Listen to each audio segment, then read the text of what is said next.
Opa, voltei. Continuando o que eu estava falando, que nem eu disse, rastros químicos estão sendo pulverizados no ar em prol de causar doenças. Como eu já citei aqui acima no livro de Apocalipse, vai haver muitas mortes. Umas podem ser através das guerras, outras podem ser através das pandemias que vai acontecer. Em Apocalipse capítulo 9, versículo do 5 ao 11, ali se você ler depois, vai ser... Ali tem o índice de, ou melhor dizendo, tem as características de uma doença que ela foi criada pela seita. Um livro chamado Filhos do Fogo, esse mesmo autor fala dessa doença, que ela é chamada Morgellons. E ela tem mesma característica no que está escrito no Apocalipse, capítulo 9, versículos 5 ao 11. Uma das principais pesquisadoras dessa doença, a doutora Hildegard Steininger, ela diz que essa doença ela ataca a imunidade, ela cria fadiga, a pessoa tem falta de memória, ela tem depressão, sente a dor como se fosse picada de ferrão. Inclusive, uma pessoa matou por não aguentar essa doença, isso está na mídia. E olhando para o instrumento do médico, instrumento que amplia a visão dessas fibras que tem na pele da pessoa, ela não é vista a olho nu, ela só é vista com um instrumento da medicina. Tem várias fibras que são vermelhas, pretas, azuis e brancas. E essas fibras são queimadas a 1400 graus ou mais. E essa doença não tem cura. E estima-se que tem 60 mil pessoas nos Estados Unidos que estão com essa doença. E 30 mil pessoas na Europa. Então, eu estou falando de uma doença que uma médica está dizendo sim que existe essa doença, uma das especialistas que está falando sobre essa doença, não só ela que fala dessa doença. Essa doença é pouco comentada na mídia. Por quê? Por que será, né? Porque creio eu que está preparado principalmente para os finais dos tempos. Isso aqui é só um teste que eles estão fazendo. Se você ver, então, como você pode ver as características dessa doença, está semelhante, lembrando, Apocalipse capítulo 9, versículo 5 a 11. A Bíblia fala como se fosse escorpião picando, né? E as próprias pessoas vão desejar se matar. Então a pessoa perde, é a pior, creio eu, que é pior do que todas as doenças que existem, pior até mesmo que o câncer. A pessoa tem depressão, que, como eu já disse, perde a memória e os piores fatores que já tem já. Um outro especialista que alertou uma coisa interessante, Bill Gates. Ele alerta que o mundo deve se preparar para uma pandemia. Outro detalhe que caiu na mídia. Grupo de pesquisadores ressuscita vírus da gripe espanhola. Na época da Primeira Guerra Mundial, essa gripe espanhola, ela matou cerca de 50 milhões de pessoas. Pra você ter noção, a Primeira Guerra Mundial matou 20 milhões de pessoas. A gripe matou mais que na guerra. Então, o que está sendo preparado para os finais do tempo? No Apocalipse, capítulo 4, emendando nesse assunto de doenças.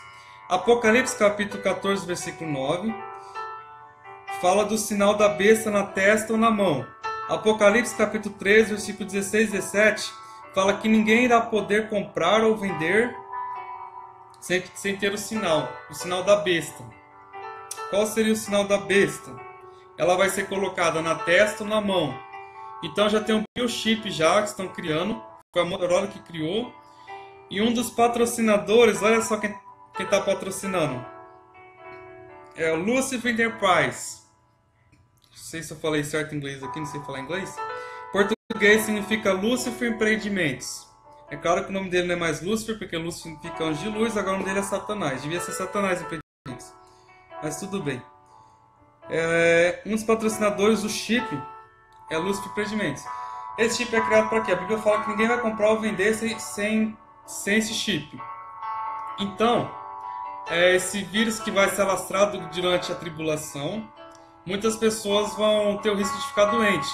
Só que você não vai poder comprar nada se você não tiver o chip. Então, para você ter um antídoto, você vai ter que precisar do chip para você ter um antídoto.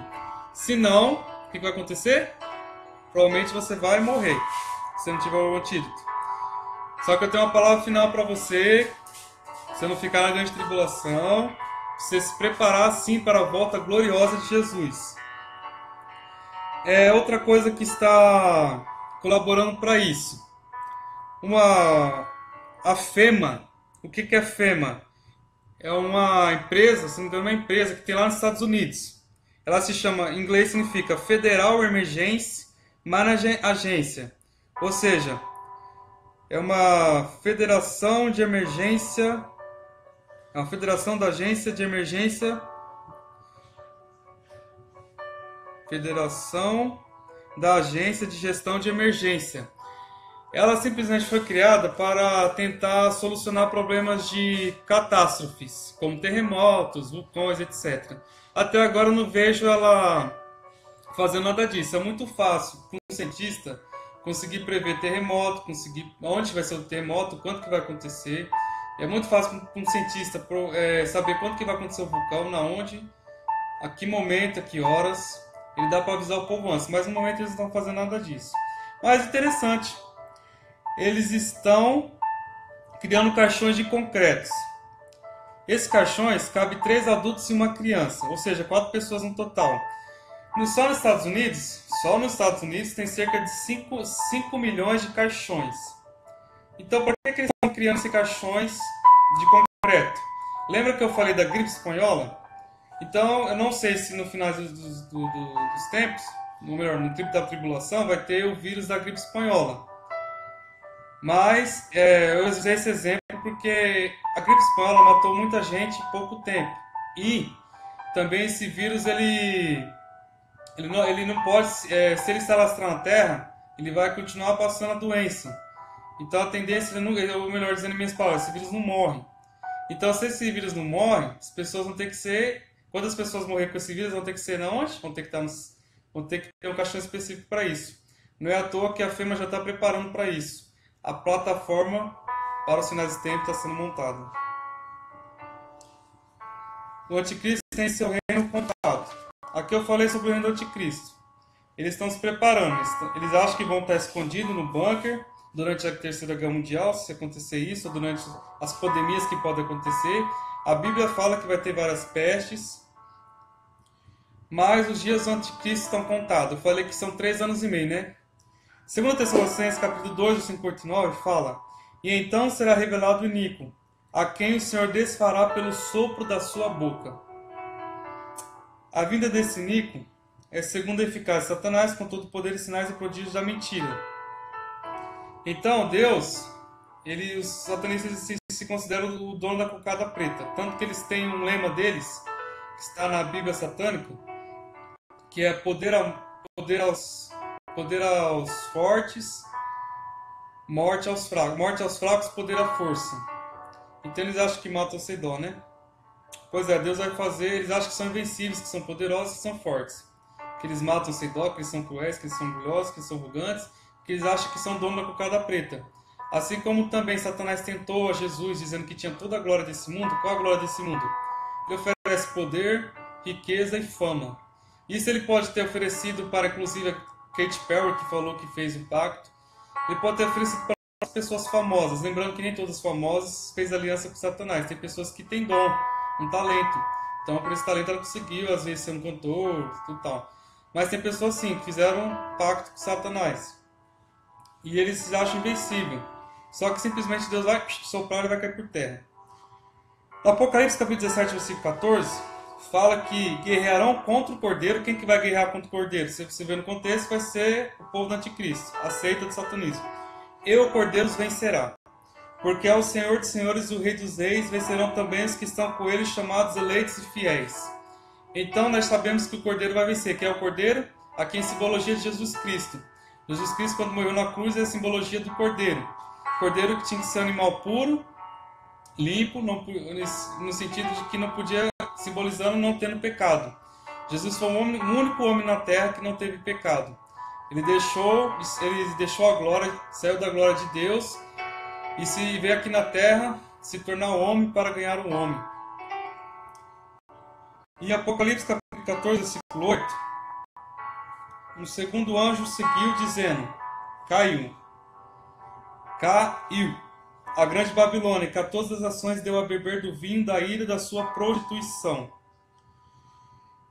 E agora a seguinte fase é a grande tribulação, que vai ser a própria ira de Deus. Então, o que a Babilônia simboliza? A Babilônia simboliza a corrupção. A Babilônia simboliza os grandes que se acham que podem pisar em cima dos outros. A Babilônia simboliza o sistema de Satanás. E a Bíblia fala que ele caiu, vai chegar o tempo que ele vai cair. Então nós temos isso consola meu coração. Por quê? Porque todo esse sistema vai cair por terra. Todo esse sistema da hipocrisia, da mentira, o sistema do amor ao dinheiro, do amor à falta de misericórdia, vai cair por terra, porque Jesus, assim como a Bíblia fala que em Cristo nós somos mais que vencedores, o Cordeiro venceu e a ira do Senhor vai vir sobre a terra, por causa daqueles que não obedeceram a sua palavra. Então, agora vem a palavra de esperança para você. Eu falei do período da grande tribulação, o que vai acontecer. Aí eu falei a questão do arrebatamento. O que é arrebatamento? Quando Jesus vier buscar o seu povo. Só que, segundo uma linha teológica, antes do arrebatamento haverá uma forte perseguição. Segundo essa linha teológica, Daniel capítulo 12, versículo 10, fala que muitos serão provados dos justos. Em Mateus capítulo 13, versículo 40, fala que o fogo vai purificar o trigo e o joio. Ou melhor dizendo, o fogo vai trazer separação entre o trigo e o joio. O joio simboliza os cristãos falsos e o trigo simboliza os cristãos verdadeiros. E a Bíblia fala que os dois estão juntos. Também a Bíblia fala que nos últimos dias haveriam muitos falsos profetas. Então, o falso profeta ele não vai suportar a perseguição. Somente o verdadeiro Filho de Deus vai suportar a perseguição. Por quê? Porque nós servimos a Deus simplesmente por amor. Nós adoramos a Deus simplesmente por amor. E a Bíblia fala que o amor tudo sofre, tudo crê, tudo espera, tudo suporta. Mateus capítulo 24, versículo 9, na parte B fala: e sereis odiados de todas as nações por causa do meu nome. Em outras traduções vai estar por todas as gentes. O Brasil, por exemplo, não tem uma perseguição por causa do cristianismo. Hoje você é top ser cristão, entre aspas. Hoje você é até que meio popular ser cristão. Mas acredito eu, segundo essa linha teológica, que vai chegar o tempo que ser cristão não vai ser top, não. Ser cristão não vai ser tão bom assim, apreciado aos olhos das pessoas. Porque Jesus ele vai vir buscar um povo que vai ser aprovado segundo essa linha teológica. Primeiro vem a perseguição. Então, por que eu disse que para você esperar até o fim? Apocalipse capítulo 1, versículo 3, ele já começa anunciando uma bênção. Bem-aventurado significa abençoado ou feliz.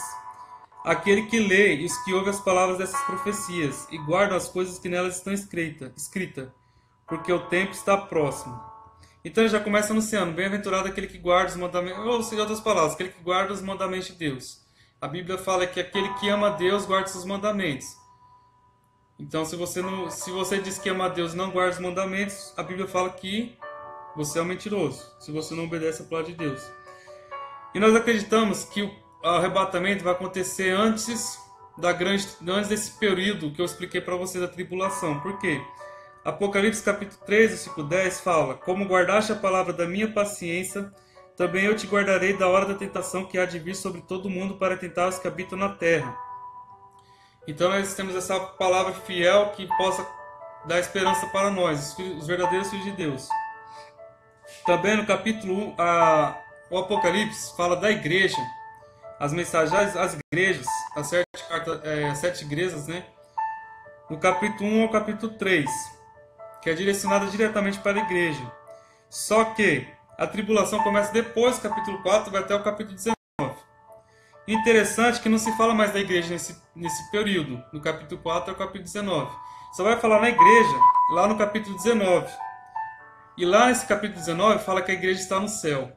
Então nós temos certeza que, assim como a Bíblia já falou, Em Daniel capítulo 12, versículo 1, que vai ser um tempo, os finais dos tempos, o período da tribulação, da grande tribulação, vai ser uma angústia, como nunca houve, nem tampouco haverá.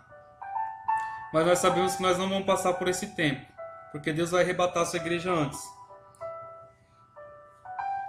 E no capítulo 4, versículo 2, para fechar essa tese, a Bíblia, logo no capítulo 4, depois que eu expliquei para você que começa o período da tribulação, João foi arrebatado em espírito, dando a entender que o arrebatamento, que é quando Jesus virá buscar o seu povo.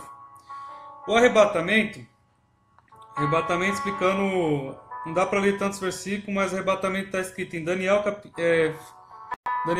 12, versículo 2, 1 Tessalonicenses capítulo 4, versículo 16 e 17, 1 Tessalonicenses capítulo 5, versículo 9 e Mateus capítulo 24, versículo 30 a 31. Já expliquei, o arrebatamento é quando Jesus vinha buscar o seu povo para morar nas mansões celestiais. Aí tem essa mensagem que eu deixo para você, João capítulo 14, versículo 1 e 2. Não se turbe o vosso coração, credes em Deus, credes também em mim. Na casa de meu pai há muitas moradas. Então, Jesus está dizendo que na casa dele há muitas moradas. Só que para você morar no céu, você tem que acreditar, você tem que ter fé em Deus e crer que essa palavra é verdadeira. Mas não simplesmente vai ser uma morada de mansões. Por quê? Salomão disse que é melhor morar no deserto do que morar numa mansão com uma mulher rixosa. Então, não é simplesmente uma mansão que Deus vai dar para nós. Apocalipse capítulo 21, versículo 4 fala: E Deus limpará de seus olhos toda lágrima, e não haverá mais morte, nem pranto, nem clamor e nem dor, porque já as primeiras coisas são passadas. Lá no céu vai ter paz, lá no céu vai ter alegria, lá no céu vai ter a comunhão, lá no céu vai ter o amor. Deuteronômio capítulo 30, versículo 19. Os céus e a terra tomo hoje por testemunhas contra vós, que te tenho proposto a vida e a morte, a bênção e a maldição. Escolhe, pois, a vida, para que vivas tu e a tua semente. O que é a vida? Jesus é a vida. Jesus disse: Eu sou o caminho, a verdade e a vida, ninguém vai ao Pai se não for por mim. Jesus é o caminho. Caminho é o quê? A palavra. A palavra é o norte que eu estou seguindo agora. Você está vendo que esse norte não erra. Caminho é o norte. Você precisa de um norte para você seguir, certo? E outro versículo vai falar que a palavra é luz, ou seja, vai iluminar o seu caminho. Jesus é o caminho, Jesus é a verdade. Por que ele é a verdade? Porque tudo que se cumpriu através das profecias, tudo que falou acerca das profecias, se cumpriu em Jesus também. Então ele é a verdade. E a Bíblia fala: passarão os céus e a terra, mas as minhas palavras não hão de passar. Todas as profecias foram cumpridas, estão se cumprindo de acordo com a palavra de Deus. E ele é a vida. O que ele é a vida? Jesus disse: aquele que crê em mim não morrerá, mas passará da morte para a vida. Ei, você não vai morrer se você estiver em Jesus. Você vai alcançar a vida eterna. Sabe por quê? Hebreus capítulo 9, versículo 22 fala que não, segundo a lei, Hebreus capítulo 9, versículo 22, quase todas as coisas segundo a lei se purificam com sangue, e sem derramamento de sangue não há remissão de pecados. Jesus desceu no céu, o único homem que foi perfeito, que não teve pecado, e derramou seu sangue precioso por amor à minha vida e à sua vida.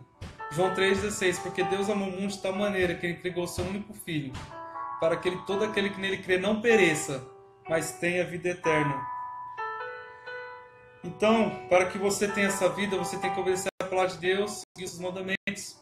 Apocalipse capítulo 21, versículo 15 fala: ficará de fora os cães, os feiticeiros, os adúlteros, os homicidas, os idólatras e todo aquele que ama e pratica mentira. É por isso que do Antigo Testamento ao Novo, a mensagem é a mesma. A mensagem é a mesma. Jesus disse: eu sou o caminho, ninguém vai ao Pai se não for por mim. E como que as pessoas do Antigo Testamento alcançaram Jesus? Através do arrependimento, através da palavra de Deus. E Jesus prega isso para nós. Jesus e todos os profetas pregaram: arrependei-vos. Arrependei-vos, porque é chegado o reino de Deus. Está chegando o tempo em que você não vai mais chorar. Está chegando o tempo em que você não vai passar mais provas. Está chegando o tempo que Deus vai enxugar todas as suas lágrimas. Creia nessa mensagem, a palavra de Deus é fiel e poderosa. Então, lembrando, no capítulo 30, 19 de Deuteronômio, está diante de ti a vida e a morte, a bênção e a maldição. Em minhas palavras, a vitória ou a derrota. Escolhe, pois, a vida, para que vivas tu e a tua semente. Que essa palavra possa edificar e possa abençoar a tua vida. Que Deus te abençoe e guarde e proteja a sua família.